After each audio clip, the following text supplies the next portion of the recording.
Alors, on va lire, si vous voulez bien, ce soir, particulièrement donc sur Josué, et nous allons aller dans l'Ancien Testament, dans le livre des Nombres, au chapitre 27, Nombre 27, et on va lire à partir du verset 12. Le titre du message, Josué avait les qualifications. Josué avait les qualifications requises par le Seigneur. Nombre 27, verset 12. L'Éternel dit à Moïse, monte sur cette montagne d'Abarim et regarde le pays que je donne aux enfants d'Israël. Tu le regarderas, mais toi aussi, tu seras recueilli auprès de ton peuple, comme Aaron, ton frère, a été recueilli. Parce que vous avez été rebelles à mon ordre dans le désert de Tsin, lors de la contestation de l'Assemblée, et que vous ne m'avez pas sanctifié à leurs yeux à l'occasion des eaux. Ce sont les eaux de contestation à Kadès, dans le désert de Tsin. Moïse parla à l'Éternel et dit que l'Éternel, le Dieu des esprits de toute chair, établisse sur l'assemblée un homme qui sorte devant eux et qui entre devant eux, qui les fasse sortir et qui les fasse entrer, afin que l'assemblée de l'Éternel ne soit pas comme des brebis qui n'ont pas de berger. L'Éternel dit à Moïse, prends Josué, fils de Nun, homme en qui réside l'Esprit, et tu poseras ta main sur lui. Tu le placeras devant le sacrificateur Éléazar et devant toute l'assemblée, et tu lui donneras des ordres sous leurs yeux. Tu le rendras participant de ta dignité, afin que toute l'assemblée des enfants d'Israël l'écoute. Il se présentera devant le sacrificateur Éléazar, qui consultera pour lui le jugement de l'Urim devant l'Éternel. Et Josué, devant l'Éternel. Et Josué, tous les enfants d'Israël avec lui, et toute l'assemblée sortiront sur l'ordre d'Éléazar et entreront sur son ordre. Moïse fit ce que l'Éternel lui avait ordonné.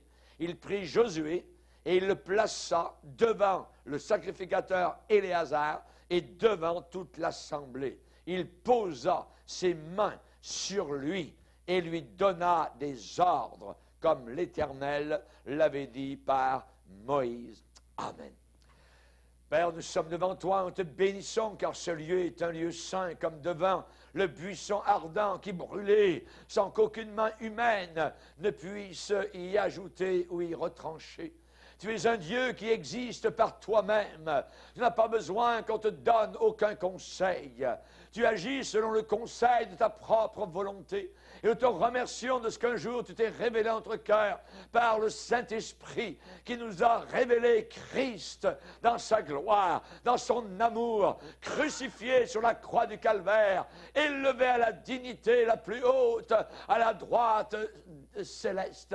Nous te demandons, Père, par l'Esprit de gloire, de bénir ces instants, bénis le cheminement de nos pensées, Seigneur, que tu puisses aller jusque dans le soubassement de nos cœurs, Seigneur, les coins les plus reclus, les coins les plus ténébreux, et que la lumière de l'Évangile puisse y briller librement, Seigneur. Viens, Seigneur, balaye ces lieux par la puissance de l'Esprit, et aide-nous à être des vainqueurs, Seigneur, comme Josué l'a été sur les Philistins, sur les tribus de Palestine, sur Jéricho, Seigneur. Nous te demandons, Seigneur Jésus, que la puissance nous inonde et nous remplisse au nom du Sauveur. Amen. Et tout le peuple dit Amen. Amen. Gloire à Dieu. Vous pouvez vous asseoir, frères et sœurs. Alléluia. Josué, tout un personnage sur lequel nous allons nous attarder en cette soirée merveilleuse. Un homme évidemment prééminent dans l'Ancien Testament, et il avait un défi devant lui. Le défi de Josué, c'était évidemment de conduire Israël dans la terre promise. Un homme choisi de Dieu, comme vous et moi avons été choisis par le Seigneur. Josué, un homme choisi de Dieu, plus que cela, un homme équipé de Dieu. Et nous avons besoin de l'équipement du Seigneur. Quelqu'un a dit un jour avec justesse, Dieu donne ce qu'il ordonne. C'est-à-dire que s'il m'ordonne d'être fort, il va me donner sa force. S'il m'ordonne d'être puissant sur le diable, sur les démons, sur les serpents, sur les scorpions, alors il va m'accorder sa puissance. Dieu donne ce qu'il ordonne. À moi, évidemment, donc, d'obéir et de me soumettre à la volonté du Seigneur. Josué, choisi par Dieu, équipé par le Seigneur, pour conduire le peuple de Dieu dans leur héritage promis. Un homme qui a été préparé. Un homme préparé. Généralement, Dieu prépare ses hommes dans l'ombre. Il les prépare dans l'obscurité. Et Josué a été un bon second pendant nombre d'années, afin qu'un jour, lorsque Moïse serait mort, évidemment sur la montagne Nebo, eh bien que Josué soit préparé pour prendre la relève. Comme Paul avait préparé Timothée, comme Élie avait préparé Élisée, Moïse a préparé dans son nombre un jeune homme appelé Josué. Josué, déjà dans son nom, eh bien, porte le nom de Yeshua, le libérateur qui devait venir. Et nous avons là déjà, je dirais, la prémonition, donc, de voir déjà ce que Josué devait être, un libérateur. Un libérateur. Entraîné par Moïse pour une œuvre formidable. Une œuvre formidable. Le sacrificateur, souverain sacrificateur Éléazar a consacré Josué devant toute l'assemblée d'Israël, donc avec les femmes et les enfants, environ 2 à 3 millions de personnes. Voyez? Et cela s'est passé publiquement dans une immense assemblée dans le désert où le souverain sacrificateur Éléazar donc a consacré Josué au rôle qu'il devait jouer. Et il a reçu donc l'autorité de diriger, l'autorité d'être un leader parmi le peuple de Dieu. Moïse lui a imposé les mains et le Saint-Esprit de Dieu est venu sur lui. Le livre de Josué dans la Bible, le livre de Josué nous parle de la foi qu'avait cet homme, Josué. Nous voyons dans le livre de Josué le courage qu'il a eu devant les ennemis parfois qui semblaient indomptables. Le livre de Josué nous parle des accomplissements, ce que Josué a réalisé. On peut se poser ce soir la question, qu'est-ce qui a rendu Josué si grand? Quel fut le secret de son succès, de sa réussite? Quelles ont été les qualifications spirituelles dont il était investi? Eh bien, si nous regardons dans son arrière-plan, eh bien, on ne peut pas lire beaucoup de choses sur l'histoire de la famille de Josué. Probablement, je dirais peut-être certainement, il est né en Égypte durant l'esclavage du peuple d'Israël dans le pays de Gozen, en Égypte, où ses parents étaient des esclaves. Des esclaves. Et il avait environ, pense-t-on, 40 ans environ lorsqu'il a traversé la mer Rouge et qu'il est sorti avec les autres du pays d'Égypte avec la multitude. Donc, il est arrivé avec les autres dans le désert du Sinaï. Et au Sinaï est arrivé quelque chose, c'est que les ennemis du désert, les Amalécites, eh bien, se sont lancés soudainement sur la foule d'Israël qui était en marche dans le désert. Et nous lisons cela dans Deutéronome chapitre 25. Deutéronome chapitre 25, il est dit au verset 17, « Souviens-toi de ce que te fit Amalek pendant la route lors de votre sortie d'Égypte, comment il te rencontra dans le chemin, et sans aucune crainte de Dieu, tomba sur toi par derrière, sur tous ceux qui se traînaient les derniers, pendant que tu étais là, ça veut dire fatigué et épuisé toi-même.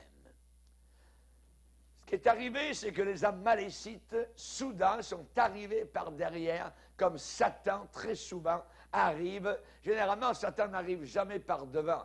Il arrive généralement dans les angles morts, à partir des angles morts, ou généralement par derrière. Et ici, les ennemis d'Israël sont arrivés soudainement en trombe sur les vieillards qui traînaient la patte, sur ceux qui étaient fatigués, et ils ont massacré tous ceux qu'ils ont pu, donc, du peuple d'Israël. Amalek tomba sur toi par derrière, sur tous ceux qui se traînaient les derniers. Dans un troupeau, il ne faut pas rester à l'arrière. Il faut se tenir en groupe, il faut se serrer les coudes, parce que le diable tombe sur ceux qui traînent la patte, sur ceux qui sont généralement à l'arrière, qui oui, ils sont là, mais ils ne sont pas là, et ainsi de suite. Et le diable n'en fait qu'une bouchée. Il faut se tenir ensemble. Il faut marcher ensemble pour justement avoir la victoire sur Amalek. Amalek, les Amalécites sont des ennemis pour l'éternité. Et dans le Nouveau Testament, cela représente la chair. La chair qui est une ennemie constante du peuple de Dieu. Et ceux qui vivent selon la chair ne sauraient plaire à Dieu. Ne sauraient plaire à Dieu, ne peuvent pas plaire au Seigneur. Nous les chrétiens, nous devons marcher par l'Esprit de Dieu, avec l'Esprit de Dieu, et non pas selon nos idées personnelles ou notre chair. Et au Sinaï, eh bien, les Amalécites se sont lancés soudainement sur la foule d'Israël qui était en train de marcher dans le désert. L'ennemi a attaqué les vieillards. L'ennemi a attaqué les faibles, l'ennemi a attaqué les enfants à l'arrière de la procession, à l'arrière de la marche du peuple d'Israël. Il y a eu beaucoup de morts, il y a eu beaucoup de blessés. Et les Israélites avaient besoin de protection contre l'ennemi qui ravageait. Alors, Moïse a déclaré la guerre à Amalek. Dieu avait dit, au verset 19, « Lorsque l'Éternel, ton Dieu, après t'avoir délivré de tous les ennemis qui t'entourent, t'accordera du repos dans le pays que l'Éternel, ton Dieu, te donne en héritage, en propriété, tu effaceras la mémoire d'Amalek de dessous les cieux. Ne l'oublie pas. Ne l'oublie pas. N'oublie pas que la chair est un ennemi. » Nous avons, je dirais, une trilogie d'ennemis, nous comme chrétiens. Nous avons le monde extérieur, nous avons la chair et nous avons Satan et les démons. Et tout cela nous fait la guerre. Et c'est la raison pour laquelle nous sommes décrits dans Éphésiens 6 avec une armure. Pourquoi une armure?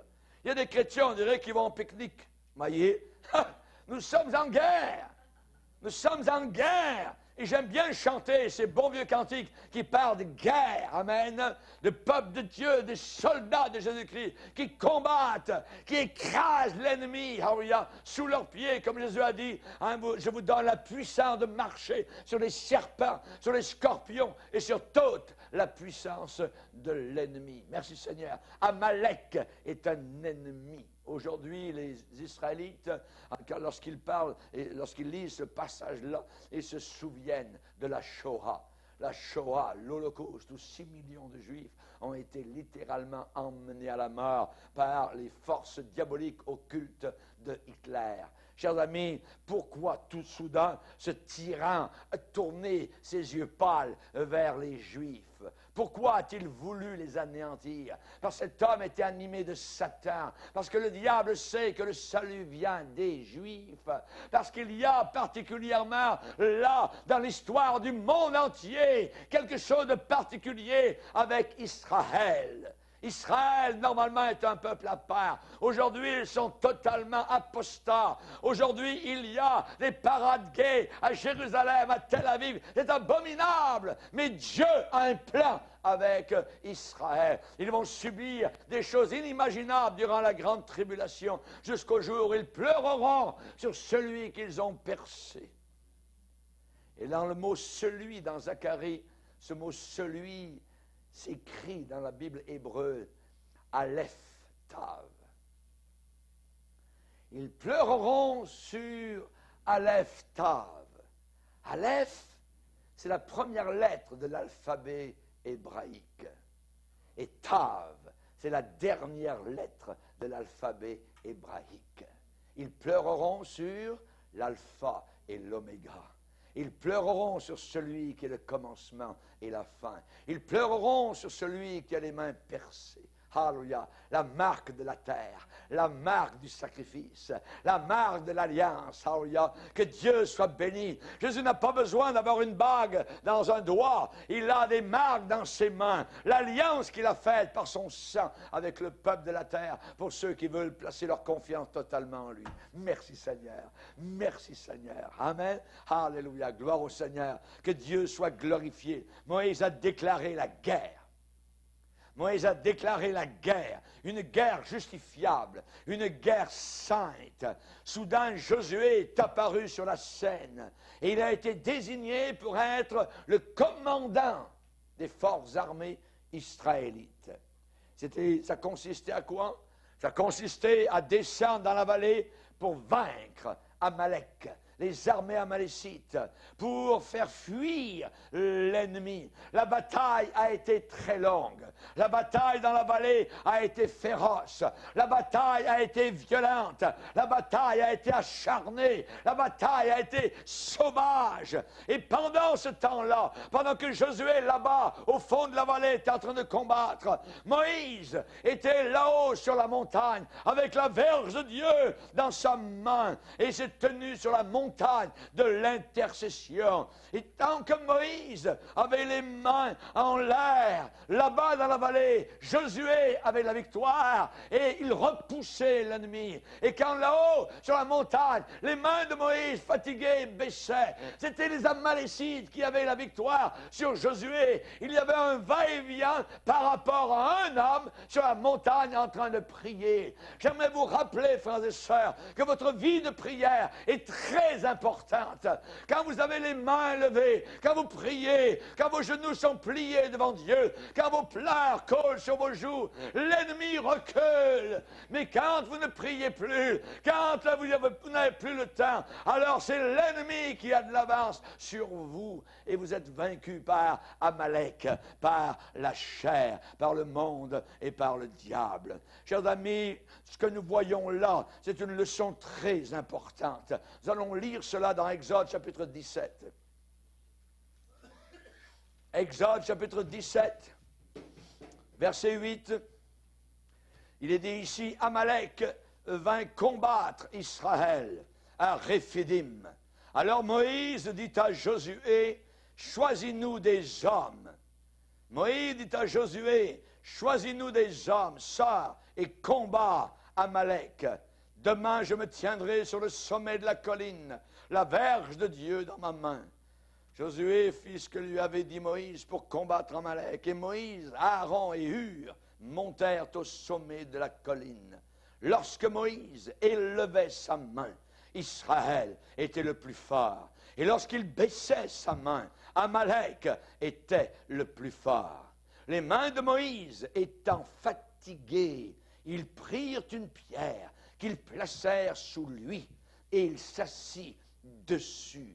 Aaron et Hur soutenaient ses mains, l'un d'un côté, l'autre de l'autre côté.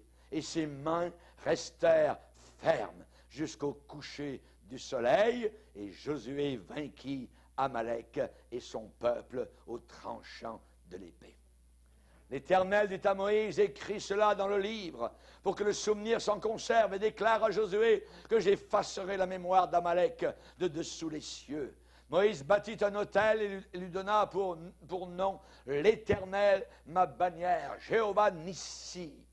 Et il dit, parce que la main a été levée sur le trône de l'Éternel, il y aura guerre de l'Éternel contre Amalek de génération en génération jusqu'à aujourd'hui.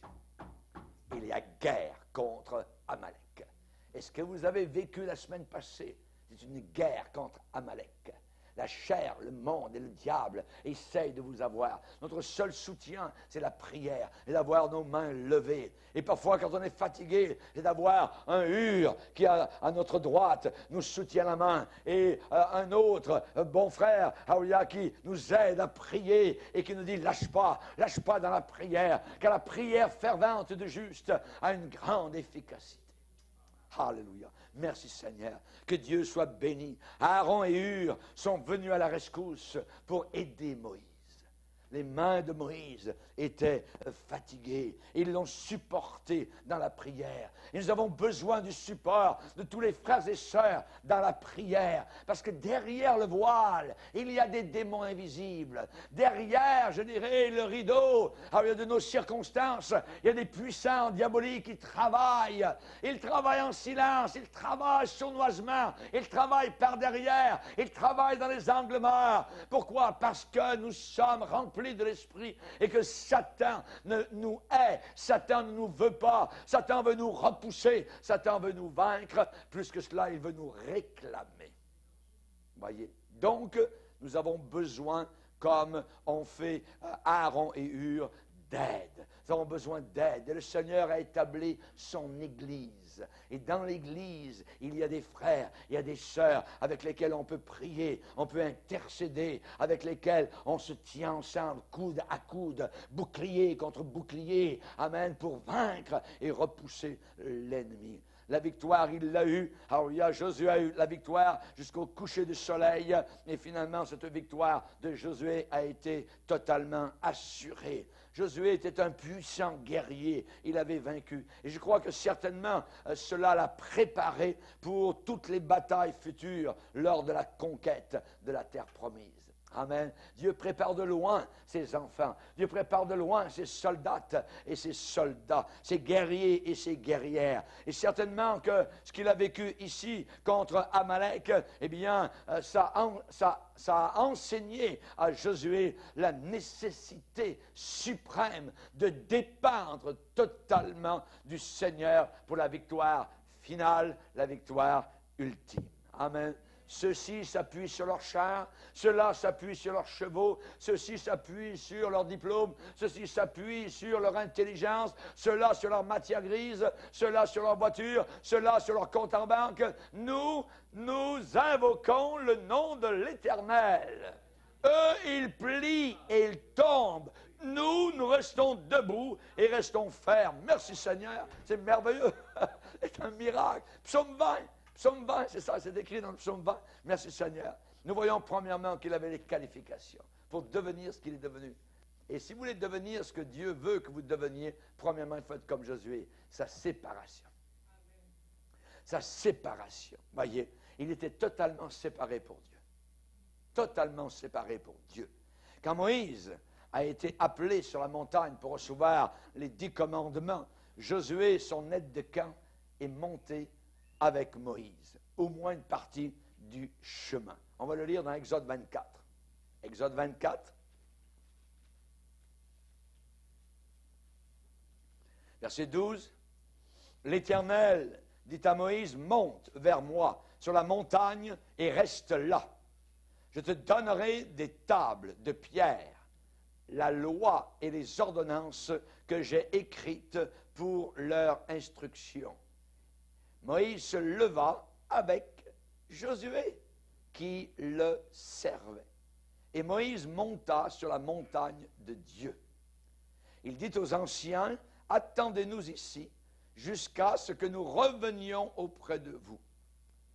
Donc nous voyons que Josué était avec Moïse là, au moins une partie du chemin sur la montagne, alors que Moïse allait recevoir là-haut les tables de Dieu, écrites du doigt de Dieu, ces tables de pierre sur lesquelles étaient inscrites les 10 commandements qui normalement devraient avoir écho dans tous les couloirs de tous les siècles de l'humanité. Amen. Tu n'auras pas d'autre Dieu devant ma face, tu ne voleras pas, tu ne mentiras pas, tu ne convoiteras pas, honore ton père et ta mère, et ainsi de suite. Nous devrions faire qu'en sorte que nos enfants connaissent par cœur les 10 commandements de Dieu. C'est très important. C'est très important pour inscrire la parole de Dieu dans leur cœur. Ce n'est pas bon de mentir. Ce n'est pas bon de voler. Ce n'est pas bon de déshonorer, désobéir à ses parents. Il faut que nous connaissions les commandements du Seigneur, spécialement les 10 commandements. Et pendant ce temps-là, eh bien, en bas dans la vallée, le peuple, eh bien, on le sait, était impatient. Impatient, s'est détourné rapidement de Dieu, et ce qu'en est sorti, un veau renard. Et le peuple d'Israël a commencé à danser, à swinguer la bottine, à se dévêtir, à faire comme en Égypte, et dire c'est ce veau qui t'a fait sortir d'Égypte. Vous vous rendez compte? Est-ce possible? Ils avaient vu la gloire de Dieu, ils avaient vu les miracles de Dieu en Égypte, comment Dieu avait jugé l'Égypte, ils avaient vu une mer ouverte, avec 2 murailles d'eau, avec des centaines de pieds de hauteur, de l'eau qui se tenait toute seule, bien sec au fond. Ils ont traversé, et quand les Égyptiens derrière ont voulu traverser, et qu'eux étaient arrivés de l'autre côté, pouf, les eaux se sont... Dieu sait ce qu'il fait, il a le timing, il sait exactement ce qui se passe ici-bas sur cette terre. Et après avoir vu tout ça, ils ont fait un veau en or, et ils ont dit, voilà le veau qui t'a fait sortir d'Égypte. Nous rions, mais c'est la même chose aujourd'hui pour des chrétiens. Voyez?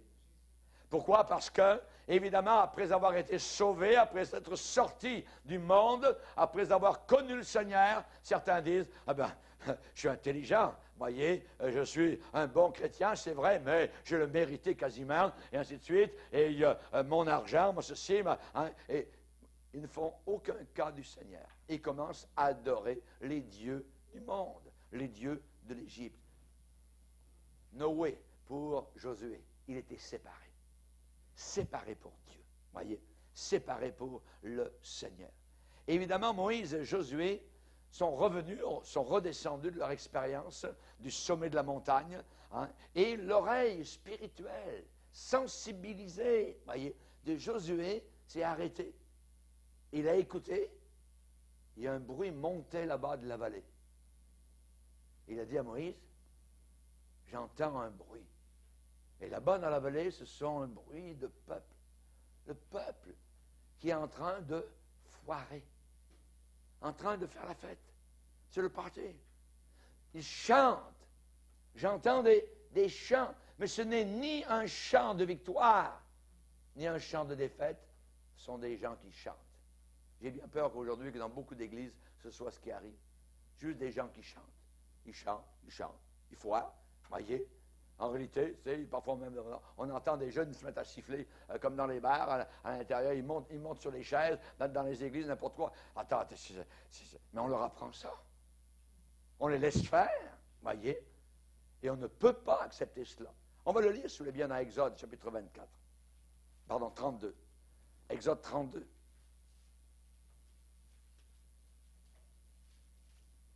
Exode 32. Verset 15, Moïse retourna et descendit de la montagne, les 2 tables du témoignage dans sa main. Les tables étaient écrites des 2 côtés. Elles étaient écrites de l'un et de l'autre côté.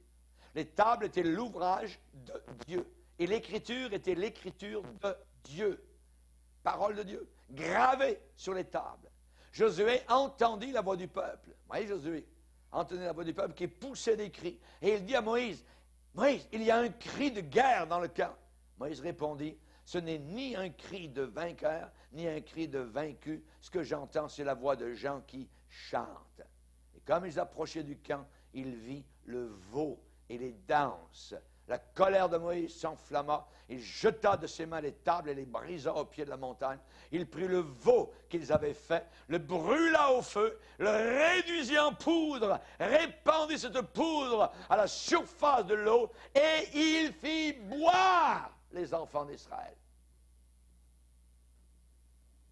Moïse dit à Aaron que tu as fait ce peuple pour que tu l'aies laissé commettre un si grand péché. Et ainsi de suite. Et verset 25, Moïse vit que le peuple était livré au désordre. Ce mot désordre, ça veut dire nudité. Les femmes avaient enlevé leurs vêtements. C'était comme en Égypte. C'était l'orgie, en plein désert. Le monde était revenu. Et le monde peut revenir très facilement dans le cœur d'un chrétien. Il retourne dans les bars, il retourne vers les danses, il retourne vers la cigarette, il retourne vers l'alcool, il retourne vers la convoitise, la pornographie, n'importe quoi. Oui. Le peuple, Moïse vit que le peuple était livré, abandonné au désordre, à la nudité. Et qu'Aaron l'avait laissé dans ce désordre, exposé à l'opprobre parmi ses ennemis. Moïse se plaça à la porte du camp et dit, « À moi ceux qui sont pour l'Éternel. » Nous avons besoin aujourd'hui d'entendre le même cri qui résonne au travers des canyons de ce monde. « À moi ceux qui sont pour l'Éternel. » Ça veut dire que ceux qui ont entendu l'appel de Moïse ont dû sortir de la foule pour venir vers Moïse. « À moi ceux qui sont pour l'Éternel. » Jésus nous lance la même chose, le même défi. À moi, ceux qui sont pour l'Éternel. Évidemment, Moïse et Josué, je pense, en sont rappelés toute leur vie de cette expérience inimaginable. Il y a eu des milliers de morts dans le camp. Dieu a jugé littéralement. Et dans beaucoup d'endroits, c'est la mort qui règne, dans beaucoup de lieux même religieux, voyez, et qui dansent au nom du Seigneur, le rock, le hip-hop, le rap, ainsi de suite, voyez. L'Esprit de Dieu a des ailes et il s'envole et il disparaît. Et il laisse les gens avec leur musique. Mais les gens disent, « Oh, Dieu est avec nous », voyez. Qu'est-ce qu'ils ont dit, là, au pied de la montagne? Ils ont dit, chapitre 32, le peuple, voyant que Moïse tardait à descendre de la montagne, s'assembla autour d'Aaron. Il va trouver un leader. Il va toujours trouver un leader faible. Et il lui dit, allons, fais-nous un Dieu qui marche devant nous. Car ce Moïse, cet homme qui nous a fait sortir du pays d'Égypte, nous ne savons ce qu'il est devenu. Quand on parle des chrétiens de retour de Jésus, Jésus revient. Ça fait longtemps que j'entends ça, il revient, tout ça. Vous voyez, ils ne veulent pas. Ça fait longtemps que Moïse était sur la montagne. Ça fait longtemps, on ne sait pas ce qu'il est devenu. Tout ça. Hey. Nous ne savons pas ce qu'il est devenu. Jésus. Ça fait 2000 ans. Voyez, on ne sait pas ce qu'il est devenu. Ils disent qu'il est ressuscité. On n'a jamais vu. Les chrétiens disent qu'il va revenir. Voyons là, attends. Hey. On l'a entendu depuis longtemps, ça. Quand j'étais à l'école du dimanche, on nous enseignait que Jésus allait revenir, il fallait se préparer. Puis, attends, hey. Maintenant, j'ai grandi, j'ai 30 ans, j'ai 40 ans, Jésus n'est pas encore revenu, il ne reviendra jamais. Nous ne savons pas ce qu'il est devenu. Alors Aaron leur a donné un conseil, imaginez. Ôtez les anneaux d'or qui sont à vos oreilles, aux oreilles de votre femme, de vos fils et de vos filles, apportez-les-moi. Et tous ôtèrent les anneaux d'or qui étaient à leurs oreilles, les apportèrent à Aaron. Il les reçut de leurs mains, jeta l'or dans un moule et fit un veau en fonte. Voyez? Et ils dirent, Israël, voici ton Dieu qui t'a fait sortir du pays d'Égypte. Est-ce possible? Est-ce possible? Voyez? Lorsque Aaron vit cela, il bâtit un autel devant lui. Et il s'écria, demain, il y aura une fête en l'honneur de l'Éternel. C'est une fête en l'honneur de Dieu, kermesse, pour Dieu. Voyez? Ouais, toute une fête pour Dieu. C'était le bar, littéralement en plein désert. C'était la convoitise. C'était littéralement, je dirais, la folie. Et les démons riaient littéralement sur ce pauvre peuple qui suivait la chair. Ils se levèrent pour se divertir. Aujourd'hui, l'Église, ce qu'elle veut aujourd'hui, c'est des divertissements. Elle demande à leur pasteur, mais divertissez-nous. Voyez? Et c'est la raison pour laquelle la contre-action, voyez, c'est de prêcher la parole. Il viendra un temps où les hommes ne supporteront plus la saine doctrine, mais ayant la démangeaison d'entendre des choses agréables, ils se donneront une foule d'Aaron. Une foule, voyez, d'hommes faibles. Voyez? D'hommes qui n'ont pas de colonne, qui ne sont pas capables de se tenir pour la vérité, la parole de Dieu, détourneront l'oreille de la vérité, se tourneront vers des fables. F-A-B-L-E-S. Des fables. Aujourd'hui, on en a des fables. Et vous en voulez, en voilà. Vous avez des gens, ils vous arrivent derrière les pupitres, ils vont raconter pendant 1 heure ce qui leur est arrivé là-bas en Afrique ou quoi que ce soit, ou là-bas sur la montagne, puis la nuit, puis ils m'est apparu ci, puis tout ça. Puis à la fin, les gens, ils sortent de là, puis le diable est à la porte, puis il les a tout de suite. Pourquoi? Parce qu'ils n'ont pas été nourris par la parole de Dieu. Voyez? C'est eu des histoires à dormir debout. À dormir debout. Voyez? Un tel, elle a voyagé en avion, et puis elle va raconter dans un livre, voyez, comment que, juste sur le siège à côté dans son avion, c'était le diable. Satan était là, directement. Elle a voyagé le diable, puis elle a fait venir un petit cocktail, ça, puis ils ont bu de l'alcool avec Satan directement, tout ça. Les gens ont acheté son livre par milliers, par milliers, par milliers. C'était une ancienne sorcière qui supposément était venue au Seigneur. Aujourd'hui, 20 ans plus tard, elle est retournée à la sorcellerie. C'est très dangereux.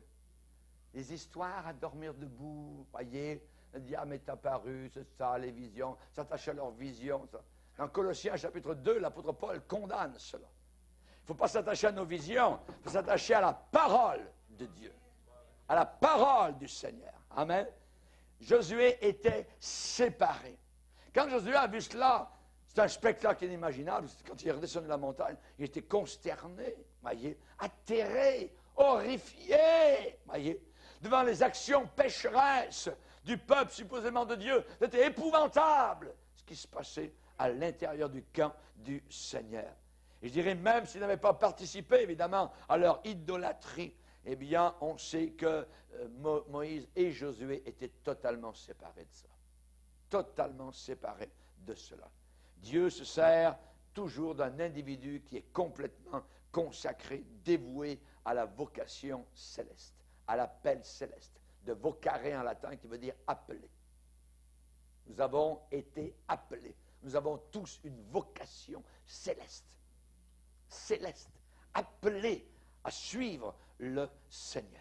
Évidemment, on comprend pourquoi Josué a pu être très approprié pour devenir un leader en Israël. Dans le livre d'Ésaïe, le Seigneur va dire « Sortez du milieu d'eux ». Quelque part, vous devrez sortir de ce monde. Oui, on est dans le monde, mais on n'appartient plus à ce monde. Nos racines avec ce monde sont sèches, totalement sèches, voyez. Et nos nouvelles racines sont avec Jésus-Christ.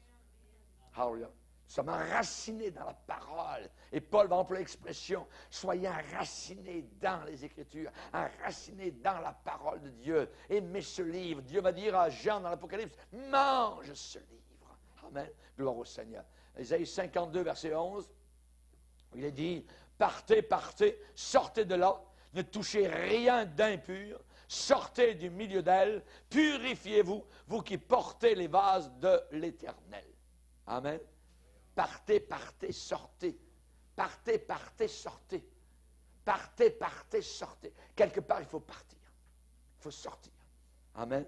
Ne touchez rien d'impur. Et on revoit cela dans 2 Corinthiens chapitre 6. Dans 2 Corinthiens chapitre 6, au verset 17, c'est pourquoi sortez du milieu d'eux, séparez-vous, dit le Seigneur, ne touchez pas à ce qui est impur, et je vous accueillerai. Je serai pour vous un père, vous serez pour moi des fils et des filles, dit le Seigneur Tout-Puissant, le grand El Shaddai.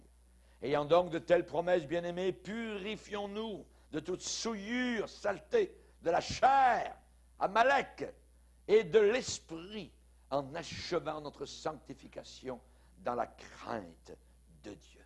Vous vous rappelez le message de Pierre le jour de la Pentecôte, alors qu'il y a 3000 personnes qui ont été sauvées? Qu'est-ce que Pierre a prêché dans les rues de Jérusalem? Sauvez-vous de cette génération perverse. Sauvez-vous de cette génération perverse. Le mot perverse, ça veut dire tordu, sclérosé en grec. C'est ça. C'est une génération totalement tordue. Vous voyez, leur colonne vertébrale est tordue. Ils devraient marcher en avant, mais ils marchent en avant, mais la colonne est comme ça. Ça fait que, imaginez, ça marche mal. Sauvez-vous. Cette génération tordue, perverse, impie, sale, pourrie, menteuse. Voyez, sauvez-vous de cette génération perverse. Dans Philippiens chapitre 2, verset 15, Philippiens chapitre 2, verset 15, il dit, afin que vous soyez irréprochables et purs, des enfants de Dieu, irrépréhensibles au milieu d'une génération perverse et corrompue, parmi laquelle vous brillez comme des flambeaux dans le monde, portant la parole de vie. Amen. Alléluia. Merci Seigneur. Que Dieu nous aide. Amen. Et si la Bible dit, on le peut, par la puissance du Saint-Esprit. Amen. Dans 2 Corinthiens, on l'a lu, sortez du milieu d'eux. Dans Jean 17, dans sa prière, Jésus a prié le Père et a dit, Père, ils ne sont pas du monde. Ils ne sont pas du monde. Nous n'appartenons plus à ce monde. C'est la raison pour laquelle le monde nous est. Parce que le monde aime ce qui est à lui. Le monde aime ce qui lui appartient. Mais comme nous n'appartenons plus à ce monde, ils le savent tout de suite. Vous entrez dans un lieu, il y a 4-5 païens, vous n'avez pas dit un seul mot. et ils se ressentent qu'il y a quelque chose, voyez, qui ne fit pas avec eux, c'est l'esprit. Leur esprit et notre esprit est incompatible. Voyez, nous sommes lumière, ils sont ténèbres. Ils sont ténèbres. Nous ne rayons pas à leur farce, voyez. Nous ne participons pas à leur beuverie. Hein. Nous sommes à part, à part. Amen. Gloire au Seigneur. Dans 2 Timothée chapitre 2, Paul va dire, si donc quelqu'un se conserve pur en s'abstenant de ces choses, il sera un vase d'honneur et utile pour son maître. Voulez-vous être utile? Voulez-vous être un vase d'honneur? Alors conservez-vous pur. Pureté de corps, pureté de cœur, pureté d'âme, pureté de doctrine. Très important. Amen. Ensuite, Josué avait sa vie de prière. Une vie de prière. L'homme que Dieu utilise est un homme, une femme de prière. La personne parle à Dieu. Ce n'est pas juste Alléluia, Alléluia, Alléluia.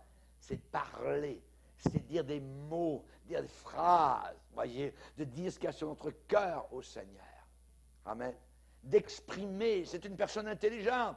Son intelligence n'a pas de limite, nous dit les Écritures. Alors, on peut lui parler. Amen. Gloire au Seigneur. Dites des phrases au Seigneur. Et on voit que Josué aimait avoir une communion avec Dieu. Moïse, un jour, avait planté sa tente en dehors du camp où il pouvait rencontrer Dieu face à face. Il est dit que Dieu parlait avec Josué, avec Moïse, face à face. Face à face. Pensez-y. Voyez. Et Dieu lui répondait face à face. Avec des paroles. Les islamistes disent que Dieu ne parle que l'arabe. J'aimerais vous dire, une bonne nouvelle, c'est que Dieu parle toutes les langues. Ah oui. Et il parle votre langue. Ah oui. Et il connaît très bien votre langue. Et on peut lui parler et il va nous comprendre. Et on voit que la gloire de Dieu se trouvait dans une colonne de nuages, la gloire Shekinah, juste au-dessus de la tente. Et quand Moïse entrait, eh bien, ceci inspirait toute l'assemblée d'Israël à adorer le Seigneur, chacun dans sa propre tente. On va le lire dans Exode 33. Exode 33.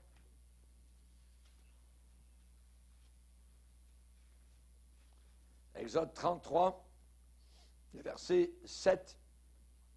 Moïse prit la tente et la dressa hors du camp à quelque distance. Il l'appela tente d'assignation. Et tous ceux qui consultaient l'Éternel allaient vers la tente d'assignation qui était hors du camp. Lorsque Moïse se rendait à la tente, tout le peuple se levait. Chacun se tenait à l'entrée de sa tente et suivait des yeux Moïse jusqu'à ce qu'il soit entré dans la tente. Et lorsque Moïse était entré dans la tente, la colonne de nuée, le nuage de la gloire de Dieu, descendait et s'arrêtait à l'entrée de la tente, et l'Éternel parlait à Moïse. Tout le peuple voyait la colonne de nuée qui s'arrêtait à l'entrée de la tente. Tout le peuple se levait et se prosternait à l'entrée de sa tente. Ouais, chacun dans sa tente. L'Éternel parlait à Moïse face à face, comme un homme parle à son ami. Puis Moïse retournait au camp. Mais son jeune serviteur, Josué, fils de Nun, ne sortait pas du milieu de la tente. Quand Moïse s'en allait, quand la réunion de prière était terminée, quand le pasteur avait dit « c'est terminé, tout ça, la réunion de prière est finie », Josué restait. Il restait encore dans la présence de Dieu. Voilà un jeune homme qui aimait la prière. Quelqu'un qui aimait prier Dieu. Si vous n'aimez pas prier Dieu, vous ne serez jamais utilisé par Dieu. Jamais. Dieu va toujours utiliser des gens qui aiment la prière de Dieu, la prière à Dieu, la présence de Dieu, qui se tiennent dans sa présence, qui savent lui parler. Et Josué, qui était le jeune aide de camp, allait avec Moïse à l'endroit de la prière. Et quand Moïse retournait chez lui, eh bien Josué restait dans la tente, dans la prière, dans l'adoration. Amen. Il aimait la communion avec le Seigneur. Josué pratiquait constamment la présence de Dieu. Pas étonnant que Dieu l'a choisi ensuite pour l'utiliser. Bon, il avait une foi. Sa foi était merveilleuse. Voyez, un jour, ils sont arrivés dans la terre promise et ça a été le test de la foi. Ils étaient juste sur le bord, la frontière, et on sait que Moïse a envoyé des espions. Et les espions sont revenus et 10 espions, ils étaient 12. 10 espions ont dit, hey, le peuple, c'est merveilleux, c'est un grand pays, mais on ne pourra pas y arriver. On ne pourra pas y arriver. Mais qu'est-ce qu'on fait? Mais ça n'a pas de sens. Mais nos enfants vont mourir dans le désert. Retournons en Égypte. On va nommer un chef. On va retourner là-bas. On ne peut pas monter. Et Josué et Caleb, qui étaient 2 espions aussi, qui sont allés voir, on dit, c'est vrai que le pays a des géants, c'est vrai que les villes sont fortifiées, mais nous avons la promesse de Dieu. Montons, emparons-nous du pays, nous y serons vainqueurs. Ça a tout pris pour qu'ils ne lapident pas. Imaginez Moïse, c'était un murmure terrible. On va le lire, si vous voulez bien, dans Nombre 14, Nombre 13 et 14. Ça a été inimaginable. Chapitre 14, verset 1er, toute l'assemblée, Nombre 14, toute l'assemblée leva la voix et poussa des cris. Le peuple pleura pendant la nuit. Tous les enfants d'Israël murmurèrent contre Moïse et Aaron. Et toute l'assemblée leur dit, que ne sommes-nous morts dans le pays d'Égypte? Ou que ne sommes-nous morts dans ce désert? Pourquoi l'Éternel nous fait-il aller dans ce pays où nous tomberons par l'épée, où nos femmes, nos petits-enfants deviendront une proie? Ne vaut-il pas mieux pour nous retourner en Égypte et se dire l'un à l'autre, nommons un chef, un des deux, retournons en Égypte. Voyez, division dans l'Église. C'est terrible, ça. Voyez. Vous savez, les gens, quand ils n'aiment plus le pasteur, il suffit qu'il se trouve un chef, puis donc, terminé, on sort. Voyez. Parfois, c'est une chef. Mais c'est ce qui est arrivé là. C'est ce qui est arrivé là.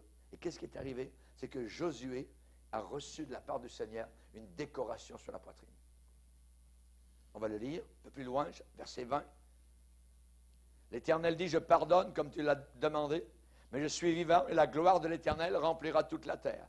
Tous ceux qui ont vu ma gloire et les prodiges que j'ai faits en Égypte et dans le désert et qui m'ont tenté déjà 10 fois et qui n'ont pas écouté ma voix, tous ceux-là ne verront point le pays que j'ai juré à leur père de leur donner.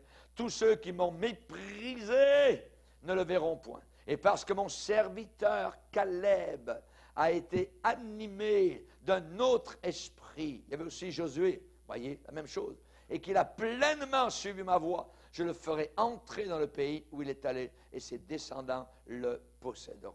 Verset 36, les hommes que Moïse avait envoyés pour explorer le pays, et qui, à leur retour, avaient fait murmurer contre lui toute l'assemblée en décriant le pays.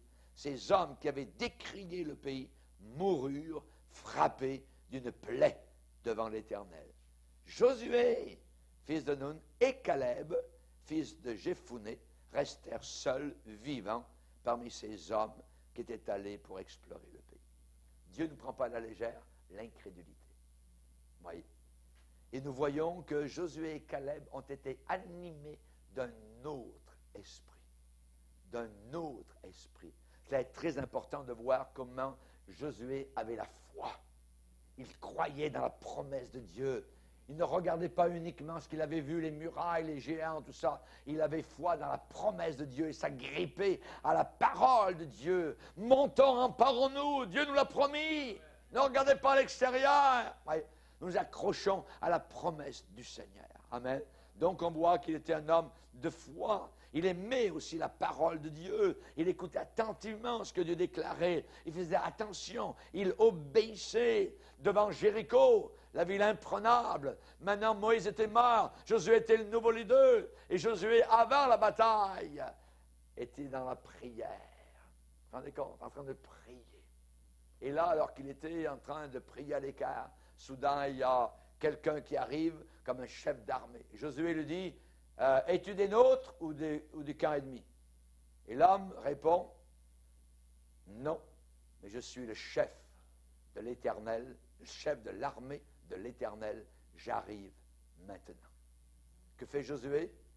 Se prosterne devant cet homme, habillé en soldat, en combattant, c'est Jésus-Christ, notre Sauveur.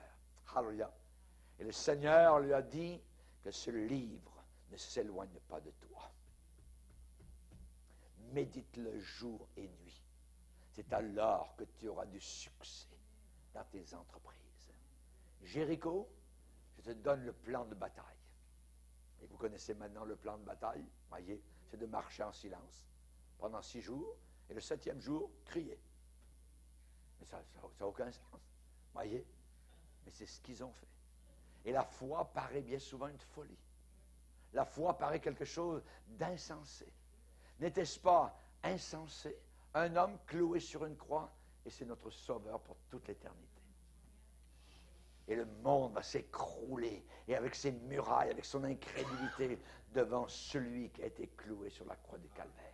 Comme Jéricho s'est écroulé soudainement, amen, quand le peuple d'Israël a commencé simplement à crier, que les trompettes ont sonné, et les gars qui étaient en haut en train de regarder, de se moquer, voilà bas les niaiseux, les chrétiens, qu'est-ce qu'ils sont en train de faire avec vos Bibles le dimanche matin, le dimanche soir, le mercredi, le vendredi, voyons, ça ne sert à rien de prier, tout va s'écrouler, il ne restera rien du tout va brûler, nous dit la parole du Seigneur, et nous serons vainqueurs.